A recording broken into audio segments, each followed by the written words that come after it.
This is your coffee break.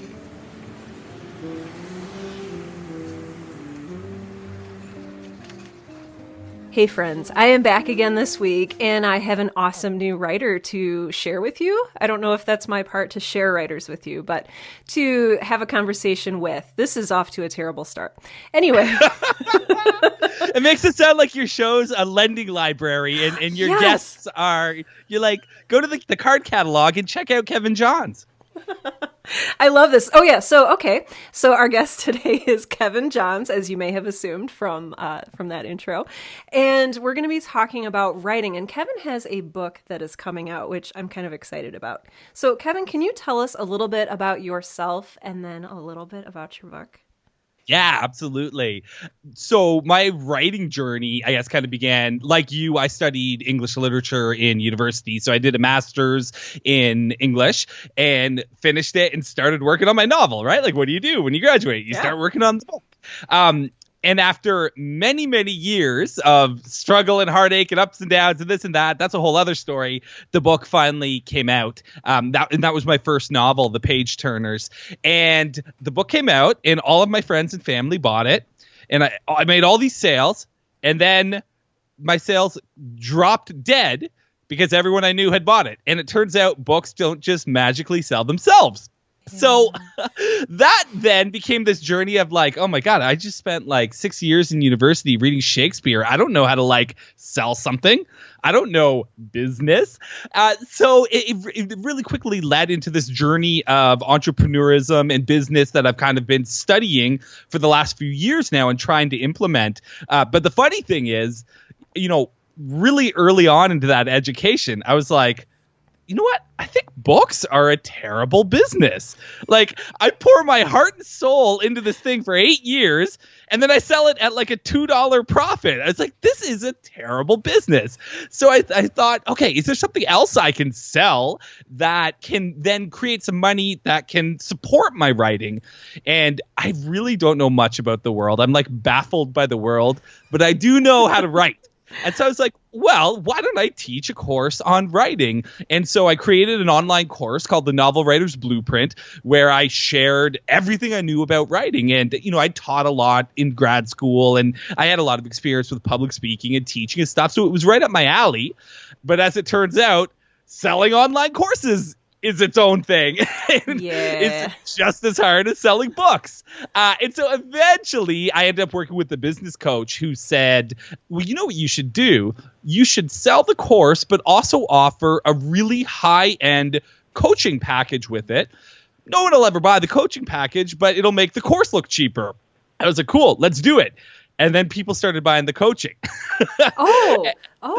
Okay. Yeah. And so what I discovered actually after this long journey of online course and business and this and that and writing and publishing several books, I've kind of landed in this niche now where I have a business as a writing coach. And so I work with authors. I work with one-on-one clients, and I also have a group program. And every week I'm in there working with authors, helping them to succeed and just sharing what I know and also just providing a support and accountability and all those things writers need to get through this long, giant marathon that is writing a book. And so that keeps me very busy, but I also feel like I kind of need to walk my talk. It's tough to get on coaching calls every week and be like, you should be doing your writing. You should be setting goals and achieving them. And so in addition to all that other stuff I'm doing, I'm also continuing to work as an author.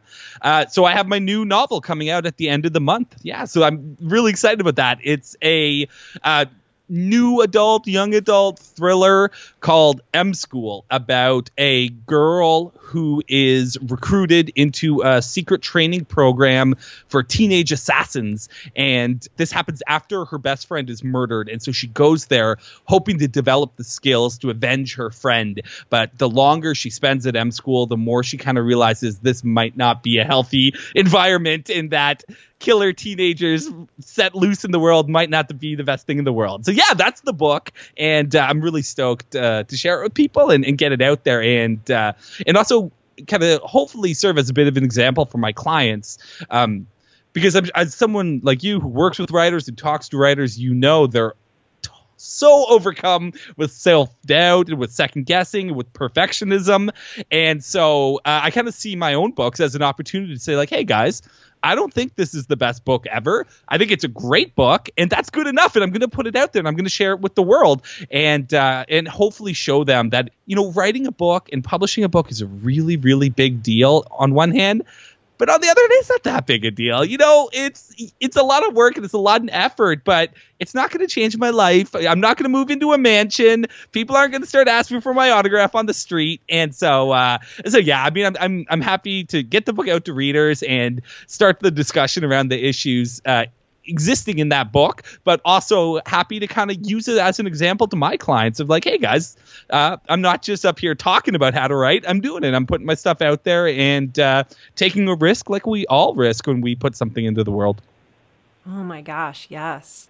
I love the idea for your book. Is that inspired by something, or is it similar to other stuff you've written, or where did that come from? Well, I was listening in preparation for this interview. I binge listened to like 20 of your podcasts. And so in one of them, you were like talking really early on. You were talking about Ray Bradbury, and I love Ray Bradbury. And then you were talking about Buffy, and I was like, oh my God, this girl's going to like M School. And then you were talking about Anita Blake and how you thought she was kind of a little bit of a sociopath, but that was kind of fun journey to go on. That's what my book is about. That's the kind of core underlining theme of the book, is that my main character, Lilith, has sociopathic tendencies. And the kind of core question of the book is, which way is she going to go? Is she going to make the decisions that are going to allow her to become a good person? Or is she going to follow a path of violence and a lack of empathy and go that route? So, but where it all came from was really my first two novels, The Page Turners and The Page Turners Economy of Fear, were horror, sci-fi, fantasy mashups about a group of teenage boys and then one girl, and the girl was kind of a supporting character. So it was kind of really two books about young boys. And after two books like that, I was like, I want to do something different. And so I wrote a book about girls. So M School is all about girls. The Page Turners is third person past. M School is first person present. And so one of the kind of jumping off points for writing M School was just I wanted to stretch myself as an artist. You know, I'd done these two books in the Page Turner series, and there's going to be a third. It's a trilogy. But after a couple of years of that, you know, I wanted to try something different. I wanted to try to write about women. I wanted to try to write in first person and write in present tense. And so that was kind of from a writerly perspective what your audience was probably most interested in. That's some of the reasons that sent me on the direction of writing M School. I love that. And so like every once in a while, you'll see me glancing down here. What I'm doing is taking notes, one of which is by M School. So I like it. I like it. I'm very excited about this. Also, how are we not friends? Like with the... It's funny. You had an interview with another guest, Andrew, where you said it was like you guys were the same person. And there was this really embarrassing moment for me listening to that podcast, because Andrew said, you know, I started writing probably the same reason we all start writing. And in my mind, there's like a 2-second gap before he answered. And in that 2-second gap, I was like, of course, darkness, pain, anger, rage, angst. And then he was like, love of books. And I was like, oh, that.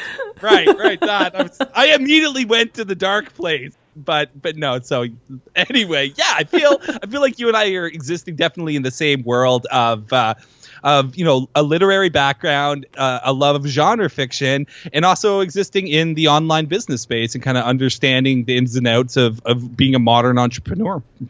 Speaking of that, you've actually, two of the things that you said are making a Venn diagram in my mind. And that is, have you noticed that it's difficult to market yourself or if it's different to market yourself being a genre writer yourself? Yeah, I think that was one of the big learning opportunities for me with those first two books, with the Page Turners books, because writing them, I was just coming from this literary background, and I was like, I love sci-fi, I love action, I love, you know, horror. I'm just going to mix it all together into this awesome genre blend the way Buffy does and the way comic books do. You know, I grew up reading comic books, and in comic books, Spider-Man will fight a zombie one issue, and then a robot the next, and then like an evil wizard the next. And I was like, I want a series of novels that does that. And so I was really thrilled to do that. but it makes the marketing of them horrible. It's a major mistake from a marketing perspective, because are they horror novels, or are they fantasy novels, or are they sci-fi novels? Because as you know, as a marketer, your goal is to know your audience and then get in front of them, go to where they are. And when you mush up 20 different or 3 different genres, it's cool as a reader and as someone who loves genre fiction, but as a marketer, it's a nightmare.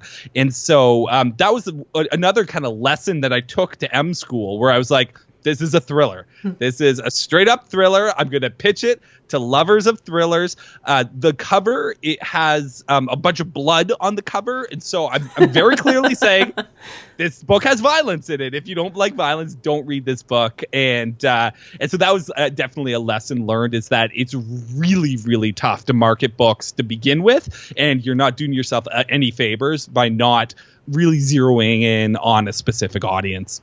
That's something I know that a lot of writers struggle with. We all want to be outside of the box, but then, we've heard the adage that, oh, if there's not a specific shelf for it in Barnes & Noble, then it won't sell. And I've even heard that with the sort of new adult, what do I want to say, the burgeoning of the new adult genre, that they're even kind of struggling to place that in Barnes & Noble too. So, but I'm glad you have the thriller thing pinpointed. That should help. Well, ultimately, we are in a dying art form here, guys. Like, most people go home and watch Netflix. Most people don't go home and read books. Like, I think we kind of need, as novelists, we're kind of at a point where we need to think of ourselves as like vinyl dealers, right? Like, people go to the vinyl shop and they love finding old records, and those people know their product and they love it. They love to collect it. But most people are listening to MP3s on their phone, or streaming. They don't even listen to MP3s anymore. And as novelists, I think a lot of aspiring authors are, I don't know if they're kidding themselves or they're just naive about everyone thinks they're going to be the next J.K. Rowling or the next Stephen King or whatnot. And those people are so far off in the stratosphere from even like anyone else. Like, there's no point in even comparing yourself to them. And anyway, I don't even know how I got into this. Now this is supposed to be an uplifting podcast. I'm making it. No, my point is that books aren't necessarily for the masses anymore. There's a very, very specific type of book that takes off and is a huge hit and connects with the zeitgeist and all of that. But most books are kind of a niche thing. So as someone trying to market books, you need to understand that it's about connecting with people one-on-one. It's about doing interviews and having 2 listeners hear what you said and really connect with it. It's not about like this big mass thing of, I don't know, some corporation rolling out, like, when was the last time you saw a commercial for even a Stephen King book? Like, even Stephen King doesn't have like a massive marketing arm behind him. So anyway, yeah, book marketing. It's tough, man. It's tough. If I had all the answers, though, I'd have a fancier mic or something. Like, I'm not selling in the thousands or anything. So, what do I know about marketing? Speaking of sort of undervalued media genres, tell me a little bit about your podcast. Okay, yeah. So, I love to talk. And I was at a book convention, and it started before the book convention. My book came out, and it was featured in a newspaper article along with another author from Ottawa, where I live in Canada. And the other author was just this wonderful woman, and she reached out to me and shot me an email. It was like, hey, I saw your book was, featured in the same article as mine. And we met and we had coffee, and we ended up connecting and just becoming really, really good friends. And I loved her voice. She had this wonderful voice. And so I had this idea in my head that I wanted to start a podcast, and she and I were at this book convention, and it was dead. There was like no one there. And I was like, I had my phone. I was like, you know what? Let's just start interviewing people. Let's go around and interview all these authors. Nothing else is going on. And so she and I went around and interviewed a bunch of people. And and that was the beginning of our podcast. And That's awesome. it was originally called Ottawa Writes, and we did a season of that. And then we realized it was really dumb to narrow it down to one city when podcasts are a global audience. So we rebranded as Write Along Radio, and we did another 50 episodes of that maybe. And then as my coaching business grew on Write Along Radio, it was my co-host who I'm talking about is Catherine. It was very much about Catherine and I talking to people and interviewing all sorts of people from all realms of writing. So authors, but all sorts of people. But I wanted to start another podcast, The Writing Coach, where I spoke specifically with people who worked with authors. So rather than interviewing authors, I worked with the people who allowed authors to succeed and be their best, because that's the business that I am trying to build and that I'm part of. And so it was meant to hopefully get word out there about me as a writing coach, but it was also meant for as a learning opportunity for me to bring in great people and say, how do you help authors? How do you work with them? And hopefully develop my own skill set and grow my network, and then share all this great knowledge with the audience. Very cool. You've enjoyed it? Like, I don't know. I'm a slow talker. Sorry, I'll edit this out. Do you feel like you're kind of changing lives by doing that? Okay, I got to say, I'm so glad to hear you said I'll edit that out, because I've been listening to your podcast and I'm like, okay, either she's a great editor or like the most beautiful speaker in the world. And I was like, okay, good, it's editing. Oh my gosh, yes. But your podcast it really is fantastic. Oh, and your ability to speak to writing and stuff is so wonderful and so fluent. Thank you. I really enjoyed it. But a little part of me is happy to hear you edit sometimes. It's good to know that people are human, right? Yes, absolutely. But okay, so as far as whether I feel like it's another side of me, wow, what a great question. No, because as my job as a writing coach, this is what I do. Several times a week, I turn on Skype or Zoom or Hangouts, and I have a conversation with someone about writing. And so doing that, the fact that we hit record doesn't make that big a difference. And so it's kind of what I do. And I love it. I love sitting down with writers and talking about writing with them. It's the thing I love. And I don't know if I made that clear when I was telling my whole journey, but what I realized was it's fun to have a scalable thing, like a course that you can just automate and stuff. But I like being a service provider. I like working with people and providing value to their lives and helping them achieve something. It makes me feel good inside. I really like it. And so I think the podcasting is just a part of that, a part of connecting with people. Not everyone can afford to hire me to work with them one-on-one, but some people can still hit subscribe and get to learn every week on the podcast. Kind of during that podcast, you've talked to a lot of really cool and really smart people. What's been one thing that's stuck with you that's kind of come up in one of those conversations? Wow. This was something I learned very early on in podcasting, actually, is that everyone is different. Everyone is in it for different reasons. Everyone comes at it a different way. And that's one of the challenges, actually, of marketing myself as a writing coach, is that as a marketer, you kind of want to say, you have a pain and I have the solution. But in reality, there's no right way to write a book and be an artist and build an author career. And I'm really working with people to figure out what works best for them, what allows them to be their best selves. And I don't have the secret answer. I don't know the meaning of life or how to become a best-selling author or sell 1 million books, but I know how to work with people so that they feel good about the work that they're producing and that they set goals and achieve those goals. So what I learned from interviewing so many different people is just, everyone has a completely different take. Everyone comes at it in a different way. And most of us are just kind of stumbling our way along. And everybody's faking it. No one really has the secret to success. And if I've learned anything, the secret to success is perseverance and just sticking with it. I mean, you've done 80. How many episodes of the show have you done now? Oh gosh, if you count my coffee breaks, I think around 60. That's the secret to success right there. I mean, I went back and listened right from the beginning, and you had a great show right off the bat, but you stuck with it. Even right now, as I'm reaching out to podcasts, trying to find shows to get on to talk about M School, I keep going to the podcasts and they haven't updated in 6 months, right? Like, and these were podcasts, I keep finding lists that are like 10 writing podcasts you must listen to. And half of them aren't producing anymore. And this is a blog post from a year ago or whatever, right? And so one of the secrets to success is just sticking with it, is just not giving up, knowing that nothing happens overnight, and that if you really just stick with it and fight through the hard times, somewhere down the road there's going to be some sort of payoff, and that payoff is rarely what we expect. The doors that opened to me from publishing a book were none of the ones I expected, but it's completely changed my life.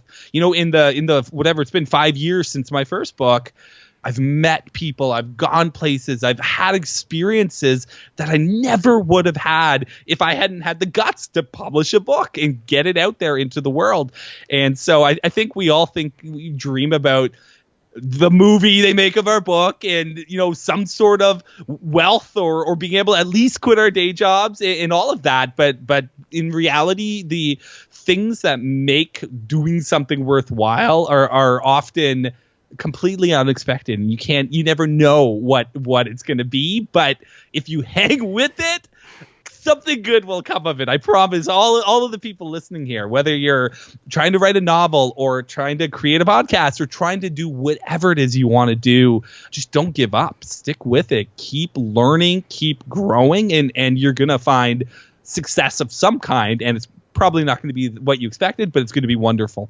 I love that you said that. One of the things that I've learned a lot about, and maybe even just the past 2 years, is how different our expectations are from reality and where those expectations come from. I remember when I was little, and I was obsessed with writers even then, I remember seeing a picture of Stephen King's mansion in Maine, and it has like this cool spiderweb gate at the front. And I was like, ooh, a gated house. That's what I have to look forward to as a writer.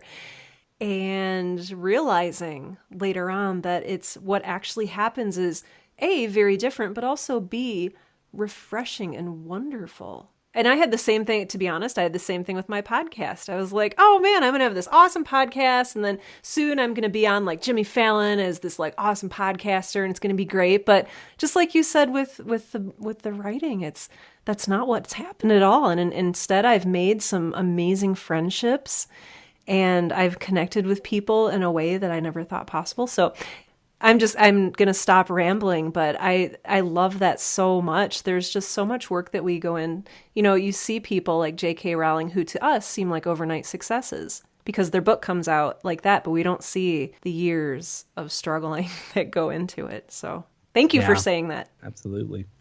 We got the water going on here. Are you double fisting it? You got the tea and the water. Yeah. So I have like hot tea and then cold water. Sometimes I do coffee, but I had about 90 cups of coffee today. So that didn't happen. Did you say in one episode that you drink like 7 cups of coffee before you write? I'm making a creepy caffeinated face right now. I think I was listening on the way to work, and I was like, I must have heard that wrong. No, I have a severe problem. Yeah, no, you described, you said it put you in some sort of other state. Yeah, that's what we call overdose, and I don't really recommend it. Okay, noted. You know what's weird though? Writers, I don't know if you've ever noticed this. If you go look up like 100 writers on Twitter, 40% of them will have something about coffee in their little Twitter. Like you can fit like 12 words in there, and they feel like the fact that they're coffee drinkers is important enough to be in there. So there's definitely something to coffee and writing for sure. There really is. And I don't know if it's healthy or, I kind of wonder, like, caffeine's a drug, and you kind of wonder in like 40 years, is it going to be outlawed like other things? I don't know. No, they're going the other direction. You'll be able to just mainline it right in there in another 10 years. I like that. Are you a coffee person or? Yeah, I have the coaching business. I have my own books. I'm also actually a ghostwriter. You're a ghostwriter too, right? You wrote three books? Yeah. So I've written a bunch of books as well. And then I also have a full-time job like you. And I also have 3 kids. No. So I live on sleep. I mean, on coffee. I would just not even be alive without coffee. Yeah. Okay. How does this work? Tell me about your day job. Okay, so my day job is I'm a public servant for the Canadian federal government, and so I'm in my cubicle, 9 to 5, typical soul crushing job. And actually, my office is like almost an hour away from my home. So in addition to like the 8 hours I spend in the cubicle, I have 2 hours of commuting every day. Gosh. So yeah, that's really a challenge. It's actually my next book. I think I might write a nonfiction. I have 2 books on writing already, and I was thinking my next book might be about finding the time to write, because I have a webinar I give on the topic. People ask me about it a lot, but I've been thinking about this a lot lately, and I think there's a misperception that people can do it all. Like someone might hear, oh, Kevin has 3 kids and a day job and a couple businesses and he's got a new book coming out. Wow, Kevin can do it all. But the reality is, like, I'm not that good at my day job. I don't spend as much time with my kids as I wish I could. I'm utterly exhausted. Like, things give. Like, what you see is the veneer of success or of productivity or whatever. But what you don't see is that there's sacrifices to that. Like, I've put on a bunch of weight because I'm just working all the time. And like, there's so many sacrifices, or not even sacrifices, but like negative attributes that busy people or successful people don't present. And I think it gives people this idea that, like, oh, why can other people do it all and I can't? And the reality is nobody can do it all. Either you make really, really hard choices about what you're going to let go. You talked about this in an episode. You were saying you might have to let your writers group go if you wanted to get more writing done, right? That's how you find the time to write. You make really difficult choices and really hard sacrifices, and you acknowledge that you can't be great at everything. You can't be the dad or the mom who's at every single event and the same person who puts out like 6 books in 4 years or whatever. Like, sacrifices are made, and they're difficult, and they're not fun a lot of the time. So that's how I do it. Like, I do it by being really tired. I do it by making sacrifices here and there. And it's hard. And I think that's something that my clients that I work with appreciate, is that I don't present myself as some perfect idol to, like, you guys need to be like me. I'm like, guys, don't be like me. Get more sleep. Like, if it takes you an extra 3 months to get your book out, but you get some sleep, that's probably better in the long term. So, it's challenging. I want to write this book because I do have a lot of techniques and tips and advice that people can implement in their lives to carve out that writing time. But at the same time, I'm a little bit concerned about perpetuating that image of the person who can do it all. But maybe that's just something I'll address in the introduction or something. Yeah, maybe. I do notice that, like, when you were speaking just now, you said busy and then you changed to successful. Do you see those two related? I don't like using the word busy at all. I think everyone says they're busy, and we are. Like, I think we live in a crazy culture where our phones are constantly beeping and there's a million things going on, and there's so much pressure to for everyone in the family to work, and also like that we all should have a wonderful lifestyle business, right? That, like, we it's just, we're all busy and we all have the same amount of time. So you kind of need to make choices, and you need to be reasonable about how you're going to dedicate your time. And I think the successful people are just the people who organize their time reasonably and do it productively. Kind of going back to that thing about sacrifices, right? I don't watch TV, and it's not like I'm a hipster who's like, oh, we threw the TV out the window. I have like this beautiful TV. I have a shelf full of DVDs right here, but I don't get to watch any of them. I just don't have the time. Like, it's just not a reality in my life right now. I can't watch Game of Thrones. I can't watch whatever it's like cool right now because I have work to do or a family to take care of. But I mean, that's success really is saying, okay, I'm not going to be great at everything. I'm not going to write a book and be all caught up on Game of Thrones. I'm going to make some hard choices. And for some people, the right choice is not to write a book and is to watch Game of Thrones and do that marathon, guys. I'm going to live vicariously through you.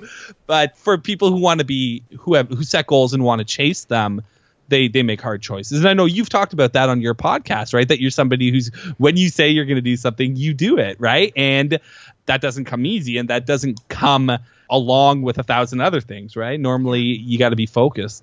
Yeah, because I've tried to do that.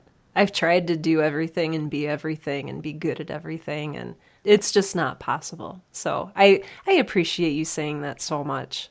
Yeah, and I think there's, especially in writers, like, I don't want to generalize. Obviously, everyone's different, but in general, in my experience, they're sensitive people. They have a sensitivity to the world around them, and they're creatives, and they're hard on themselves, and they take things personally, and they get hurt, and they feel things deeply in a way other people might shrug off. And so, I really want all the writers out there listening to this to know that it's hard. And if you're struggling, that doesn't mean there's anything wrong with you. That doesn't mean you're not a writer. It probably means you are a writer, right? I mean, there's the stereotype of like the struggling writer life or whatever, but it's hard. Like, it's a hard profession. It's not an easy thing. And so people who struggle are there's nothing wrong with them. They're on the right path so long as they keep doing it. The struggle is real. It really is. And it's real, and it's good. For you personally, you have all these things going on. When do you find or make time to write?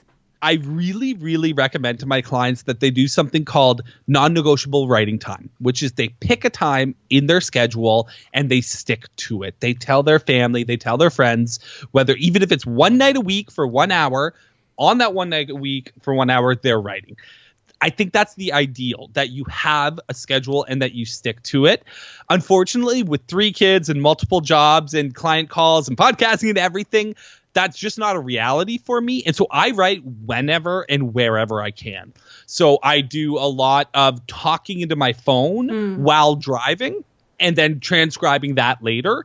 I do a lot of lunch hours, right? Where this is probably why I'm getting fat. Instead of going for a walk, I'm at my desk working on a novel.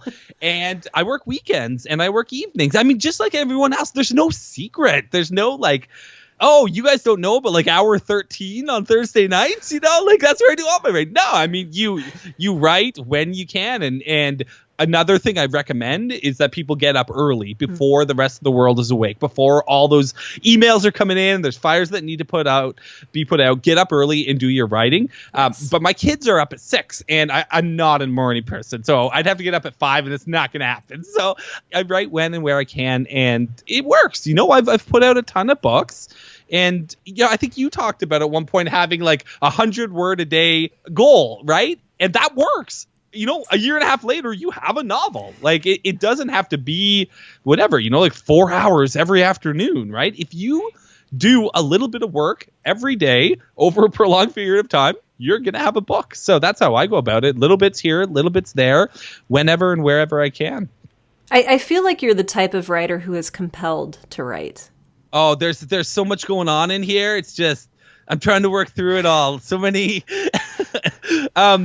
Yeah, no, I mean, I don't feel, I don't, I've been at it long enough that you did a wonderful episode about the muse that I thought was really great, but I'm definitely, it's the job to me to like, not in a way that like the magic is gone and I don't love it or whatever, but I just mean, it's what I know how to do. And it's like all I know how to do, I studied literature in school.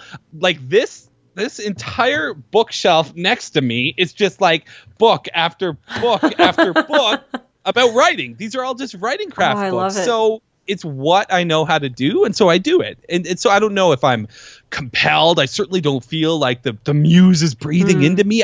I just feel like as a human being, this is what I know how to do. And so I do it. And I get a ton of satisfaction out of it. I really do, out of the end product, not so much about the process. I know there's so much advice about trying to enjoy the journey and enjoy the process, because that's really what it's all about. As an artist, I kind of started in bands, playing in punk rock bands as a teenager.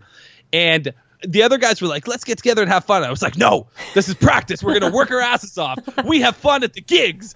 Fun is the audience cheering because we're good. And that's kind of, I don't think that's the best attitude to be in a band, but I've kind of continued it on as a writer, where I just I go to work and I do the work, and I don't hate it, but it's not like I would rather be watching TV. But at the end of the day, it's really, really rewarding to say, like, I have a novel, like I wrote a book. This is my story. I'm going to put this out into the world, and my kids are going to read it 20 years from now, and all of that. So I just wrote a blog post about this, actually, where sometimes people are like, oh, my writing is really hard and I'm not having much fun with it. I must have chosen the wrong book. I must, not be a writer. And I'm like, dude, no, that's just the process. Like, it's not always fun. It's not always easy. But at the end of the day, when you publish the book, it's hella fun. It's fun going on podcasts and saying M School's coming out. You should read it. For me, that's the fun stuff. I think as I get older, I'm going to continue to try to enjoy the process. And I think when my life is less hectic, if I someday have a nice writing studio looking out over the lake, that I can bring up my cup of coffee and write for 3 hours. And, I'm sure I will enjoy that. But right now, I'm scribbling down notes in between meetings over lunch hour. So, you do your best with what you've got. And at the end of the day, it's the book itself that for me is the joy, Yes. You mentioned your blog, and I would love to link to the post that you were talking about, but can we also have some ways to contact you and to stalk you online? Absolutely. So pop by kevintjohns.com. And there's a link there to my podcast, The Writing Coach. There's a link to my blog. You can find me on Twitter at Kevin_T_Johns. And those are probably the best ways to get a hold of me. Or just shoot me an email anytime at kevin@kevintjohns.com. Wonderful. And I will say right now, if you go to my website right now, over the next 3 weeks, if you go to kevintjohns.com, up in the banner, there's a link that says M School. And that's the link to the early notification list. And if you get on the early notification list, you'll get my first 2 novels free. So you get The Page Turners and The Page Turners Economy of Fear for free. And I'll send you an email and let you know when M School goes on sale. Thank you. Yeah. And that's through, it sounds like through the end of October 2016. That's right. Yeah. So the book comes out on October 29th. So anytime before that. Anytime before October 29th, 2016. I'll make sure that there are links to all of those wonderful things in the show notes for today's episode. Kevin, it has been just an absolute joy to speak with you today. So Kevin and I have been speaking via video chat, and he is just so animated and obviously joyful in this work. You have so much energy, and I want to leech it from you. But I felt like I had to take it up a level to bring through the beard. I've been working on it's a playoff beard leading up to the release of the book. And so I had to take the energy extra high to break through the beard here. It is a very thick beard, so I can see that. Yes. Yeah. So then are you just going to shave it when you launch? Okay. Are you going to keep it or keep the beard? Tie it into a braid and then hang it up. I might, sure. Or tape one beard hair into each copy of each. That's right. It's auction it off. This is the special edition. M School comes with a portion of my playoff beard. Yep. That's how you do marketing, if you ask me. You are just wonderful to talk to. Thank you so much for being on my show today. I can't wait for this episode to come out. Sarah, thank you so much for having me. I love your show. It was a real honor to be on it. You're so spectacular at this. I listened to so many of your episodes and I was like, man, I got to learn to be smooth like her and stop being such a spaz. Yeah. So I love your show, and it's really, really a pleasure to be on it and get a chance to speak with you. It's an honor. Thank you, Kevin. I look forward to speaking with you soon.